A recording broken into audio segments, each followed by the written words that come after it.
হাউসের তরফ থেকে সবাইকে স্বাগত। আজ আমি বানাবো চানা মশলা, একদম বিয়ে বাড়ির স্টাইলে। চলুন দেখে নিই কি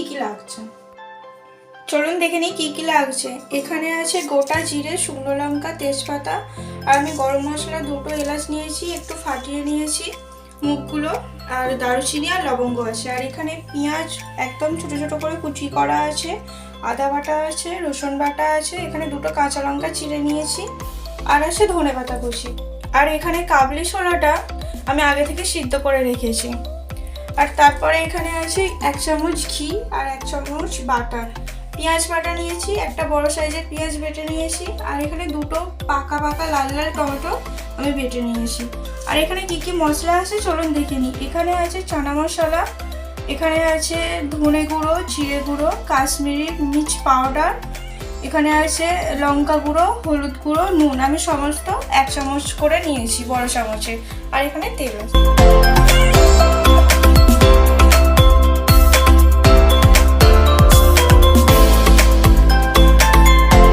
ভিডিওটা শুরু করে দেওয়া যাক।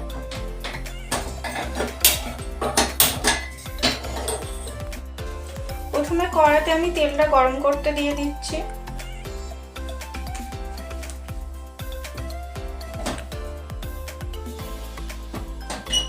তেলটা গরম হয়ে গেছে, এবার আমি গোটা মশলাগুলো দিয়ে দেবো।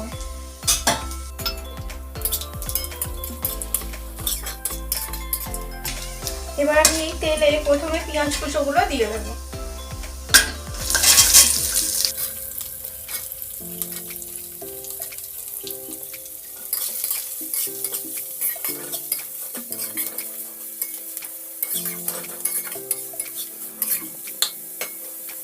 মধ্যে আমি রসুন বাটা আর আদা বাটাটা দিয়ে দেবো।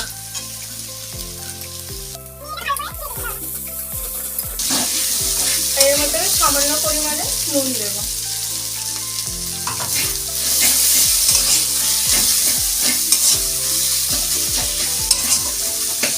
এবার আমি এর মধ্যে পেঁয়াজ বাটাটা দিয়ে দিচ্ছি।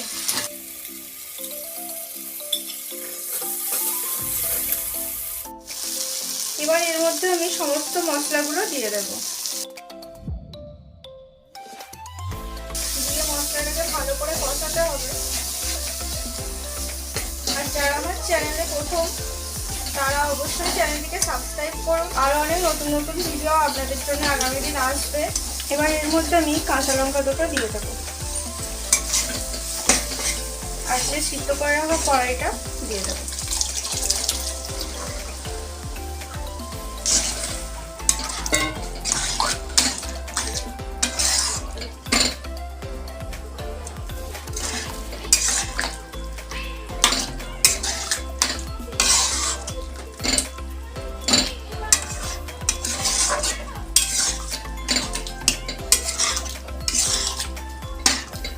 এবার আমি এটা 10 মিনিটের জন্য চাপা দিয়ে দেবো।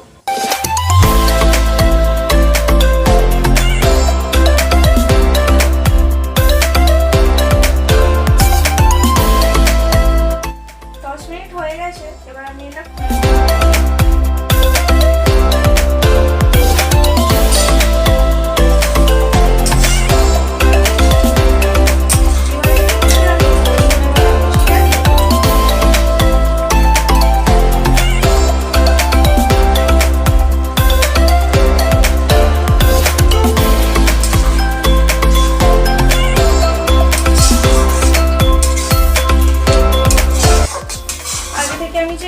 বাটারটা বার করে রেখেছিলাম, সেটা এবার এর মধ্যে দিয়ে দেবো।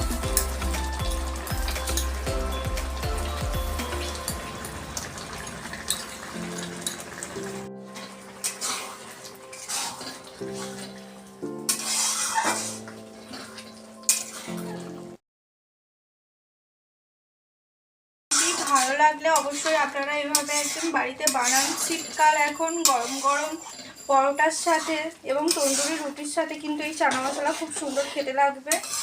আর যদি ভালো লাগে অবশ্যই শেয়ার করুন বন্ধু বান্ধব আত্মীয় স্বজনের মধ্যে, এবং লাইক করবেন, কমেন্ট করে জানাবেন। আর যারা নতুন দেখছেন তারা অবশ্যই সাবস্ক্রাইব করে পাশে থাকা বেল আইকনটা ক্লিক করে দেবেন। দেখতেই পাচ্ছেন আমার চানা মশলা কিন্তু একদম রেডি হয়ে গেছে।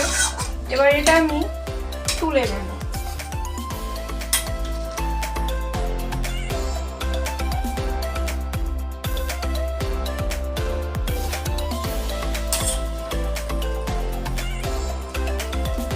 সুন্দর দেখতে হয়েছে আর একদম অনুষ্ঠান বাড়ির মতো চানা মশলা হয়েছে। এটা গরম গরম তন্দুরি রুটির সাথে কিন্তু খুব সুন্দর খেতে লাগবে।